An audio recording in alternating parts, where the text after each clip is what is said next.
हरे कृष्णा। ओम नमः शिवाय। कल हमने कथा में विश्राम लिया था कि माता पार्वती के दिए हुए शापों की तीव्रता को कम करने के लिए महादेव ने गंगा देवी और धरती माँ दोनों को वरदान दिए, जिससे कि माता पार्वती के श्राप जो है उनका असर जो है वो कम हो जाए। उधर दूसरी ओर जितने भी देवता गण हैं, नारद मुनि हैं, सब के सब पधारते हैं कृतिका लोक में कार्तिकेय के दर्शन हेतु। सब अपने संहारक से, अपने संरक्षक से मिलना चाहते हैं। अपने संरक्षक से इसलिए मिलना चाहते हैं क्योंकि ये पूर्व विदित है कि महादेव के पुत्र द्वारा ताड़कासुर का वध होना निश्चित है, और इसीलिए सभी देवता गण बहुत उत्सुक हैं उससे मिलने के लिए। और उधर दूसरी ओर ताड़कासुर को जब उसके पुत्र ये समझाते हैं कि पिताजी आप तो व्यर्थ ही चिंता कर रहे हैं, व्यर्थ की चिंता कर रहे हैं। शिव की ऊर्जा जब 6 भागों में विभाजित हो चुकी है तो फिर आप खुद सोचिए ना कि वो तो ऊर्जा आपका कुछ नहीं बिगाड़ सकती। अगर एक एक बालक आके आपसे युद्ध करेगा तो वो आपके लायक उसमें ऊर्जा होगी ही नहीं कि वो आपका वध कर सके। और यदि वो 6 के 6 आकर आपसे वध करते हैं, आपके वध के लिए आते हैं, तो वो श्राप के, वो आपके वरदान के विपरीत चला जाएगा जो महादेव ने आपको वरदान दिया है। इसलिए आप निश्चिंत हो जाइए, आप अमर हैं। ताड़कासुर को बार बार यही बातें अपने पुत्रों के दिमाग में आती हैं। वो सोचते हैं कि कितने वर्षों के बाद मुझे सुकून मिला है। और ये बात ताड़कासुर स्वयं अपने आप से कहता है कि आज से पहले तो मैं शिव पुत्र के नाम से भयभीत और विचलित हो जाता था, पर आज मेरे ही पुत्रों ने मेरी आंखों से ये पर्दा हटा दिया है। अब हम समझ चुके हैं कि शिव की ऊर्जा जो 6 भागों में विभाजित है, अर्थात वो क्षीण हो चुकी है, और हमें वो पुत्र जो है वो मार नहीं सकते। अब बहुत प्रसन्न है ताड़कासुर, अपना मदिरा पान कर रहा है, नृत्य देख रहा है। शुक्राचार्य आ जाते हैं। शुक्राचार्य कहते हैं ताड़कासुर, ये खुश होने का समय नहीं है। जो तुम उल्लास में डूब कर रंगरलियां मना रहे हो, ये उसका समय नहीं है। तुम यहाँ मस्ती में डूबे हो और वहाँ कृतिका लोक में तुम्हारी विनाश लीला शुरू हो चुकी है। जानते भी हो, महादेव ने अपने शक्ति के 6 तत्वों को 6 शरीरों से जो अवतरित करवाया था, उन सभी को एक शरीर बना दिया है। और अब एक शरीर में वो 6 के 6 तत्व विराजमान हैं। और अब महादेव ने जब उनको एक ही शरीर का रूप दे दिया है, सभी तत्वों से परिपूर्ण, तो तुम सोच लो कि तुम्हारा नाश तो अब निश्चित है। अब वही बालक जो 6 तत्वों में विभाजित था, जो अब एक हो चुका है, वही तुम्हारा नाश करेगा। ताड़कासुर, मैंने तुम्हें पहले भी कहा था कि महादेव की लीला को समझ पाना सबके लिए संभव नहीं है, किंतु तुमने मेरी बात नहीं मानी। परंतु अब भी मैं तुम्हें कहता हूँ कि तुम्हारे पास अभी भी समय है, अभी भी समय है। हमारे सुझाव और हमारी चेतावनी को ध्यान में रखते हुए तुम इसी समय महादेव की शरण में चले जाओ, और हमें पूर्ण विश्वास है कि वो तुम्हें क्षमा कर देंगे, क्योंकि वो बहुत दयालु हैं। ताड़कासुर, वो बहुत दयालु हैं। तुम अगर आज भी वहाँ जाओगे तो वो तुम्हें आज भी क्षमा कर देंगे। लेकिन ताड़कासुर, अभिमान की प्रतिमूर्ति, कहता है कि नहीं, मैं क्यों जाऊं वहां पर, कदापि नहीं, मैं ऐसा बिल्कुल नहीं करूंगा। ना मैं महादेव की शरण में जाऊंगा और ना ही मैं मृत्यु को अपने करीब आने दूंगा। मैं शिवपुत्र का अंत करूंगा, मैं करूंगा शिवपुत्र का अंत। शुक्राचार्य को बहुत अफसोस होता है। शुक्राचार्य कहते हैं ताड़कासुर, तुम अपने अविवेक और मूर्खता के कारण अपना विनाश सुनिश्चित कर रहे हो। सुनिश्चित, तुम्हें कोई नहीं बचा सकता ताड़कासुर। हमने बहुत प्रयत्न कर लिया तुम्हें समझाने का, लेकिन तुम किसी की नहीं सुनते। और इसीलिए आज हम कह रहे हैं कि तुम्हारा विनाश अब निश्चित है। तारकासुर तो घमंड में चूर है, ये जानते हुए भी कि सभी पुत्रों ने एक पुत्र का रूप धारण कर लिया है। उधर दूसरी ओर देवता, वो आते ही कार्तिकेय को प्रणाम करते हैं और कहते हैं ये है हमारा उद्धारक, हमारा संरक्षक, इसका दर्शन करके हम धन्य हो गए, धन्य। अग्निदेव आगे आते हैं। अग्निदेव आकर बोलते हैं कि हमें अपने किए की बहुत ग्लानि है, आप मुझे क्षमा कर दीजिए। हमने आपको और अन्य देवतागणों को अत्यंत कुपित अवस्था में श्राप दिया था। ये माता पार्वती के मुख से निकल जाता है। इधर अग्निदेव ने क्षमा मांगी और उधर पार्वती माता के मुख से निकल जाता है। तो सब हैरान होकर देखते हैं कि इसका मतलब कि शायद पार्वती माता हमें शाप से मुक्त कर देंगी, क्योंकि बिना किसी के कुछ कहे ही माता पार्वती ने कह दिया कि हमने आपको और अन्य देवतागणों को कुपित अवस्था में शाप दिया था। माता पार्वती कहती हैं परंतु अब हम पुत्र का मुख देखकर क्लेश मुक्त हो चुके हैं। क्रोध का स्थान अब हमारी प्रसन्नता ने ले लिया है, इसलिए हमने आप सबको क्षमा किया, लेकिन हम श्राप वापस नहीं ले सकते। माता पार्वती ये बात के लिए अभी भी मजबूर हैं कि वो शाप वापस नहीं ले सकते। इतनी देर में नारद मुनि नारायण नारायण करते हुए बोलना शुरू हो जाते हैं। कितनी मनमोहक छवि है आपके पुत्र की। मुझे तो ऐसा लग रहा है कि मेरी युगों की साधना सफल हो गई है इसका मुख देखकर। अब प्रभु आप हमें ये बताइए कि अब आप कैलाश कब लौटेंगे? समस्त गण आपकी प्रतीक्षा कर रहे हैं, तो अब तो आपको शीघ्र कैलाश चलना चाहिए। तो जैसे ही देवर्षि बात कहते हैं तो माता पार्वती बोलती हैं देवर्षि ठीक ही कह रहे हैं स्वामी, अब हमें अपने पुत्र को लेकर कैलाश चलना चाहिए। सबको झटका लग जाता है महादेव की बात सुनकर कि नहीं पार्वती, कार्तिकेय के कैलाश आगमन में अभी समय शेष है, अभी कार्तिकेय नहीं आ सकता कैलाश।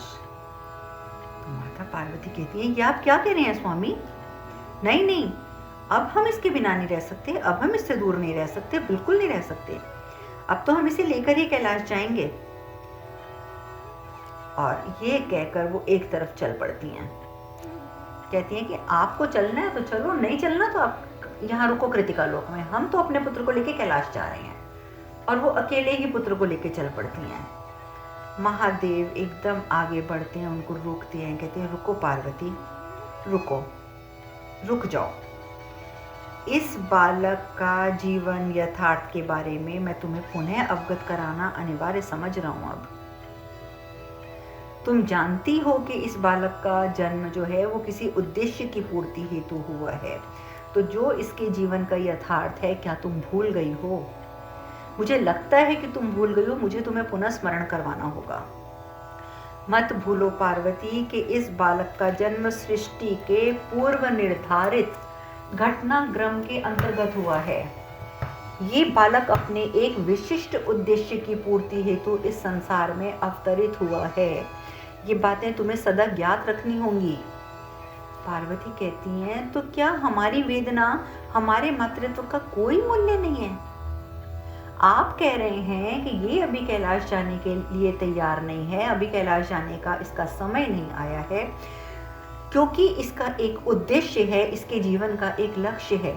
तो सब चीजें, सब बातें महत्वपूर्ण है महादेव। क्या हमारी ममता, हमारी वेदना, बस यही एक जो बातें हैं ये महत्वपूर्ण नहीं है? इनका कोई मूल्य नहीं है आपकी नजर में?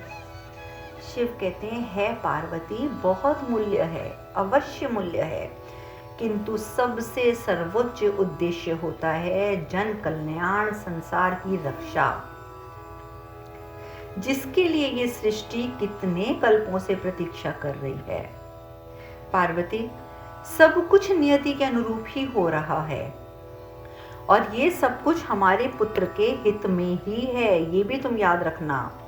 इसके प्रत्येक प्रवास ने इसके प्रत्येक तत्व को और भी सुदृढ़ कर दिया है। तुमने विचार किया है पार्वती कभी इन बातों की ओर? अग्निदेव ने इसका वहन किया, जिसके कारण इसमें अग्नि तत्व का समावेश हुआ। गंगा ने इसे अपनी निर्मलता, अपनी शीतलता, अपनी गति से अलंकृत किया। धरती के संपर्क में आने के पश्चात इसमें दृढ़ता और स्थिरता जैसे गुणों का समावेश हुआ। अब ये कृतिकाओं द्वारा पोषित और रक्षित होगा, यही इसके प्रारब्ध में निहित है। आज तक हमारा पुत्र जिन जिन के सानिध्य में गया, जिन जिन के समक्ष गया, जिन जिन के हाथों में गया, वो सब चीजें पूर्व निर्धारित थी।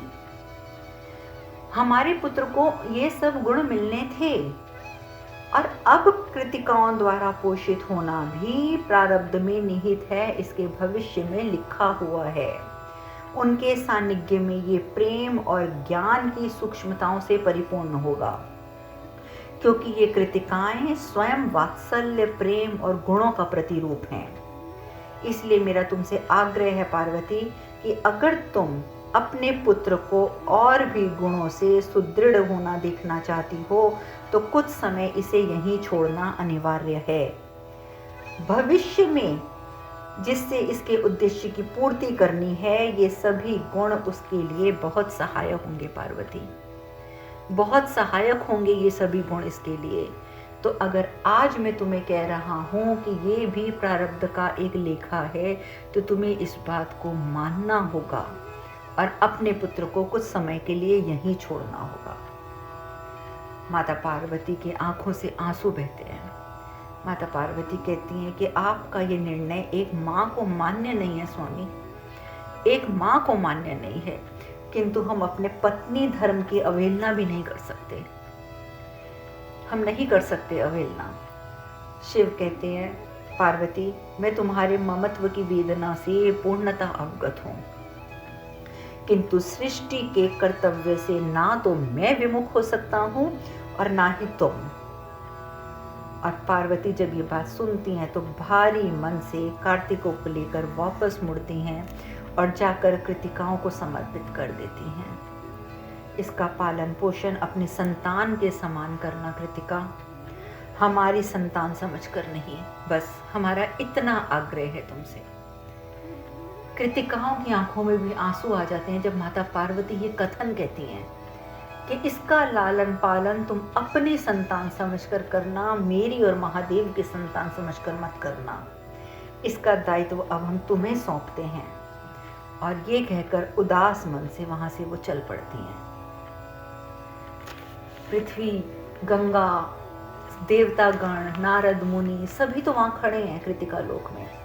माता पृथ्वी कहती है, महादेव, समस्त प्राणी, वनस्पति, जो भी जितने भी प्राणी हैं, वनस्पति हैं, जो भी इस पृथ्वी पर जन्मे हैं, वो मेरी ही संतान है और ये सब मेरी गोद में ही पोषित होते हैं।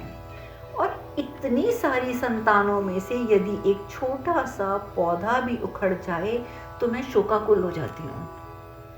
जबकि देखिए, माता पृथ्वी ने ये बात महादेव को कही कि पृथ्वी पर तो जो भी उगता है, जो भी प्राणी है, पेड़ पौधा है, जानवर हैं, जो भी है, वो सब कुछ पृथ्वी माता कहती है वो मेरी गोद में पोषित होते हैं, वो मेरी संतान हैं। और जब मेरी इतनी सारी संतानों में से कोई एक छोटा सा पौधा मात्र भी अगर उखड़ जाता है तो मैं शोकाकुल हो जाती हूँ महादेव। और देवी पार्वती का तो ये एक ही पुत्र है। आप समझ सकते हैं कि माता पार्वती के मुख पे जो आपको उदासी दिख रही है, उनके हृदय में कितनी वेदना है। मैं समझ सकती हूँ, मैं उनकी वेदना को समझ सकती हूँ, मैं उनकी मनोदशा को भली भांति समझ सकती हूँ, क्योंकि मैं भी माँ हूँ, मैं भी धरती माँ हूँ, अनेकों संतानों की माँ। मैं आपसे प्रार्थना करती हूँ महादेव कि आप देवी पार्वती के पास जाएं। इस समय उन्हें केवल आप ही संभाल सकते हैं और कोई नहीं। महादेव भी इस तथ्य को समझते हैं। महादेव कार्तिकेय को आशीर्वाद देते हैं, तुम्हारा कल्याण हो। और साथ ही वो कृतिकाओं से बोलते हैं कि पार्वती ने तुम्हारी गोद में इस शिशु का दायित्व नहीं दिया है, किंतु समस्त संसार का दायित्व तुम्हें सौंपा है। ये पुत्र सिर्फ हमारा पुत्र है, ये मत समझ लेना तुम। इसने संसार का उद्धार करना है, तो ये समस्त संसार का उत्तरदायित्व अब तुम्हारे ऊपर है। पार्वती ने सारे संसार का दायित्व तुम्हें सौंप दिया है। हमारे पुत्र का जन्म जिस उद्देश्य की पूर्ति हेतु हुआ है, उसके लिए तुम्हें इसका पोषण और संरक्षण करने के लिए हमेशा तत्पर रहना होगा। किंतु कृतिकाओं, एक बात स्मरण रहे, ध्यान से सुन लो, मेरी एक बात स्मरण रहे कि पार्वती जिस व्यथा और जिस पीड़ा को आज सहन कर रही है अपने बालक से दूर होकर, अवधि समाप्त होने के पश्चात वही पीड़ा तुम्हें भी सहन करनी पड़ेगी। तुम आज बहुत प्रसन्न हो इस पुत्र को लेकर, अच्छी बात है। तुम इसको पालना चाहती हो, अच्छी बात है। पर मेरे इस कथन को सदैव स्मरण रखना कि मैंने एक तुम्हें निश्चित अवधि के लिए ये बालक दिया है। अवधि पूर्ण होते ही जिस मनोदशा से आज पार्वती निकल रही है, वही मनोदशा तुम्हारी भी होगी। जो वेदना पार्वती को मिल रही है, वही वेदना तुम्हें भी प्राप्त होगी। और ये बात कहकर महादेव माता पार्वती को लेकर कैलाश की ओर प्रस्थान कर जाते हैं। और नारद मुनि, वो तो सबसे पहले जब वो दोनों ने देख लिया था ना कि कृतिकाओं ने कह दिया था महादेव और माता पार्वती को, अब हमारा आग्रह है कि पुत्र को आप स्वीकार करें, और पुत्र उन्होंने माता पार्वती के हाथ में दे दिया था। नारद मुनि तो ये दृश्य देखते ही कैलाश पहुंच गए और वहां जाके नंदी को, प्रेतगणों को सब कुछ पहले ही बता दिया कि भी अब तो महादेव का पुत्र यहाँ आने वाला है, तैयारी कर लो। और नंदी और प्रेतगणों ने पूरी तैयारी कर ली। और उधर महादेव और माता पार्वती जब पहुंचते हैं कैलाश में, माता पार्वती उदास, महादेव भी चुप।